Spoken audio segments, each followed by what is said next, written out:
Good morning, children. How are you all? I hope you are doing wonderfully great. Okay, so we have already started the chapter dissolution and have done lots of journal entries in that. Today we are going to cover the last topic of journal entry, that is related to realization expenses. Okay, so let us start with that. What do you mean by realization expenses? What do you mean by that? Realization expenses are the expenses which are incurred at the time of dissolution. जो भी expenses dissolution के time पर होते हैं उनको हम realization expenses बोलते हैं. इसका अदर नेम dissolution expenses भी हो सकता है. ओके जैसे कि भाई अब आपने बिजनेस को बंद कर दिया, सारी एसेट्स को बेचना है, कर्जे चुकाने हैं, ये सब बैठे बैठे नहीं होता, इनके लिए भागा दौड़ी करनी पड़ती है, ब्रोकर्स अपॉइंट होते हैं, बैंकर्स अपॉइंट होते हैं, ये सारी चीज़ें होती हैं.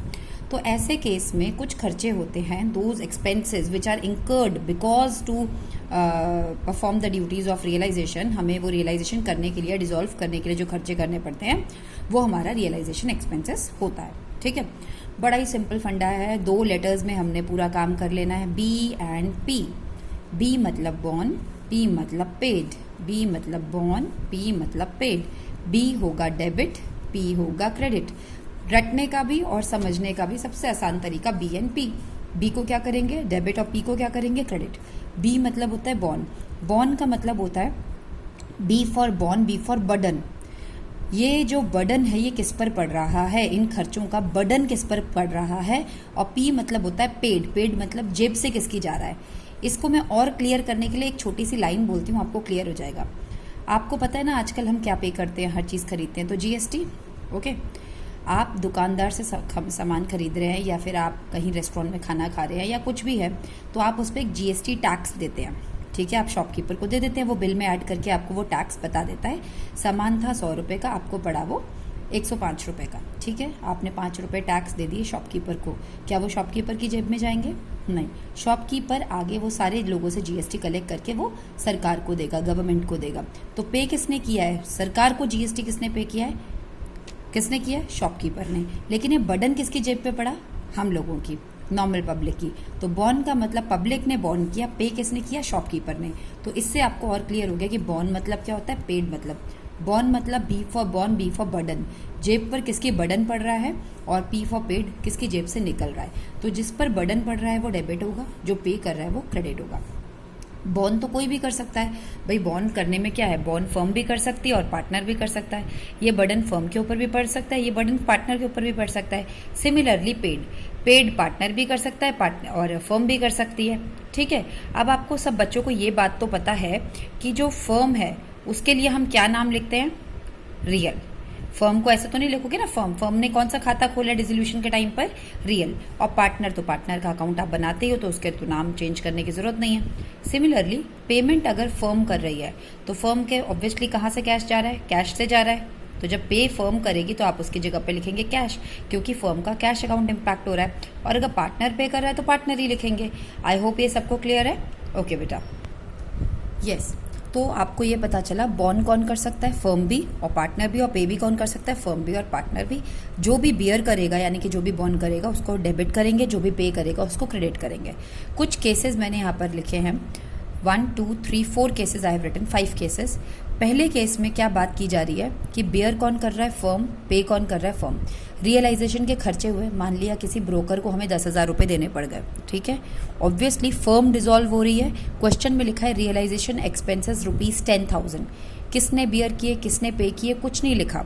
तो in the absence of any info आप क्या एज्यूम करेंगे रियलाइजेशन एक्सपेंसेस के बारे में? अगर ये इन्फो मिसिंग है कि किसने बियर किया, किसने पे किया, तो आप क्या एज्यूम करेंगे? किसने बियर किया है और किसने पे किया? फर्म ने. ठीक है, तो क्वेश्चन में लिखा था रियलाइजेशन एक्सपेंसेस आपके हो गए 10,000. ऑब्वियसली ये फर्म के खर्चे हैं तो फर्म को ही बियर करने हैं और फर्म को ही पे करने हैं, क्योंकि कुछ नहीं बोला. तो जो बियर करता है उसको डेबिट और जो पे करता है उसको क्रेडिट. अगर फर्म बियर कर रहा है तो रियल डेबिट, फर्म पे कर रहा है तो cash credit. Real debit to cash. क्या ये बात समझ आ गई? सेकंड केस में फर्म बियर कर रहा है और पार्टनर पे कर रहा है. फर्म बियर कर रहा है और पार्टनर के पे कर रहा है, जैसा मैंने अभी जीएसटी का एग्जांपल दिया। फर्म ने क्या बोला, यार ये रखना ज़रा 10,000 रुपये और ये ब्रोकर आएगा तो पैसे दे देना, ठीक है।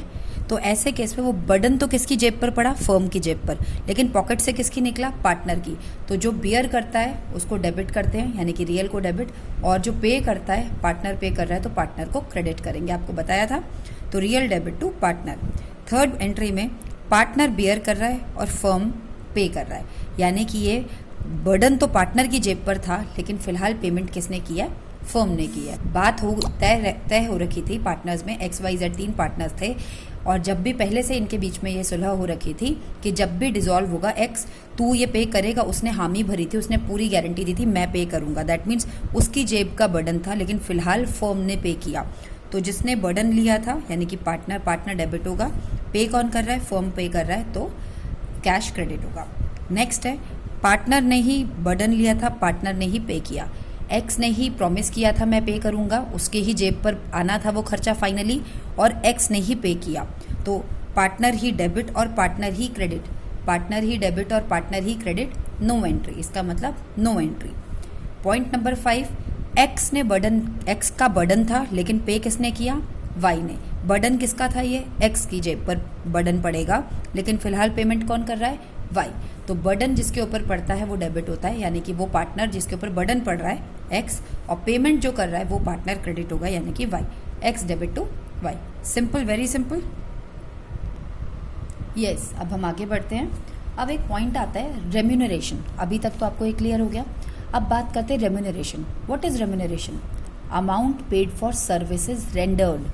अगर आप, एक होता है सैलरी तो आपको आपके फिक्स्ड काम की सैलरी मिलती है। अगर आप कोई सर्विस दे रहे हैं, एक्स्ट्रा कुछ काम कर रहे हैं, उसके लिए आपको जो पैसा मिलता है उसको कहते हैं रेम्यूनरेशन। कई बार क्या होता है, XYZ जैसे 3 पार्टनर्स हैं, एक्स ने कहा तीनों को अपना प्रॉफिट सब मिलता ही है, सारा जिम्मा एक्स ने उठाया।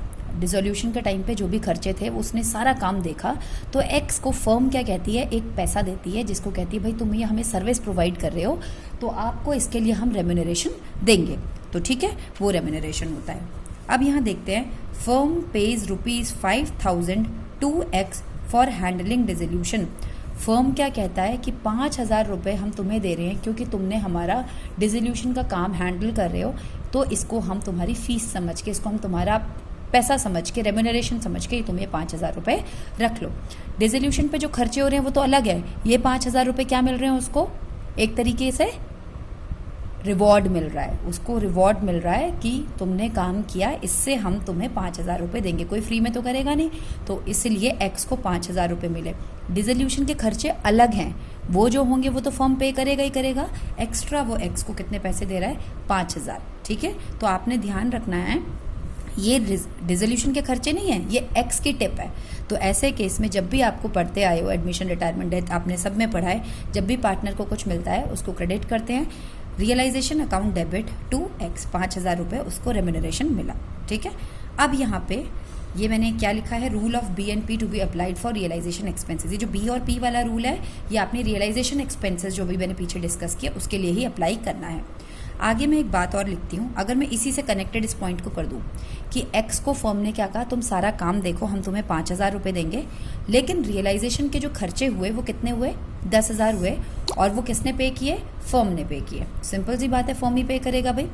तो सबसे पहले आपने भाई उसको जो पैसे दिए 5,000, वो तो आप एक सेपरेट एंट्री बनाइए, और दूसरी एंट्री क्या बोला जा रहा है कि रियलाइजेशन के खर्चे 10,000 पे किसने किए, फर्म ने पे किए।